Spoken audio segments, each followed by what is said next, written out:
Thank you, Lisa. All new tonight at 6. A Southwest Florida family making yet another desperate plea for help. Exactly 3 months after their 9-year-old daughter, Diana Alvarez, mysteriously vanished from her home in San Carlos Park. The prime suspect in her disappearance, according to investigators, 28-year-old Jorge Guerrero, who once lived with Diana and her family, remains in jail tonight on federal child pornography charges. 4 in your Corner's Mike Mason live in Fort Myers, where Diana's family just made another public plea for help.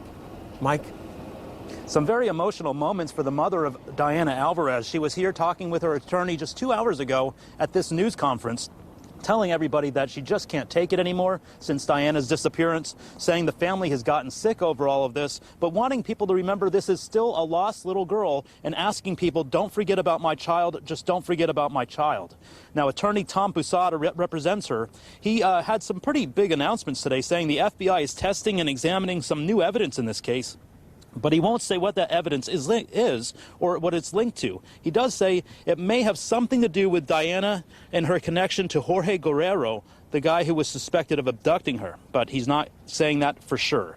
Now, the FBI is also going to other states during this investigation to look for evidence, and there's a team of private investigators looking into this as well. They're taking this case pro bono, hope that they can work with the community more closely, get some answers from some illegals or people who are not documented yet, who may have a hesitation to talk to law enforcement officers. Maybe they can get in there and find somebody who knows something or has heard something and can get back to them about this case.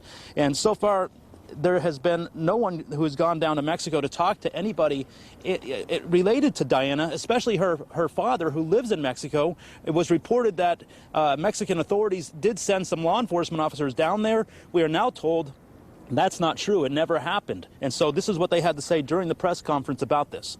Take a listen. Mexican Federal Judicial Police did a follow-up and spoke to the father in his village.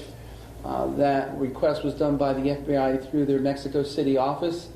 That actually didn't happen through miscommunication. So no one has contacted the father in his village, or no one has actually been there to see what's going on and if in fact Diana's there.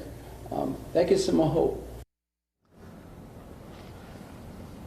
Now, it's been about 3 months, like we said, exactly 3 months since Diana has disappeared, and her mother says that she's not been able to talk to the father in this case. He doesn't want to talk to her about anything and won't confirm anything about this, and that's why she has her suspicions. She says she wants to talk to him. I suggested, why don't you call him from somebody else's cell phone? Maybe he'll answer the call, and it'll be from a different number. And so in front of the camera, she did this. He answered the phone and started talking to her, and we're going to tell you what he said, show you what he said.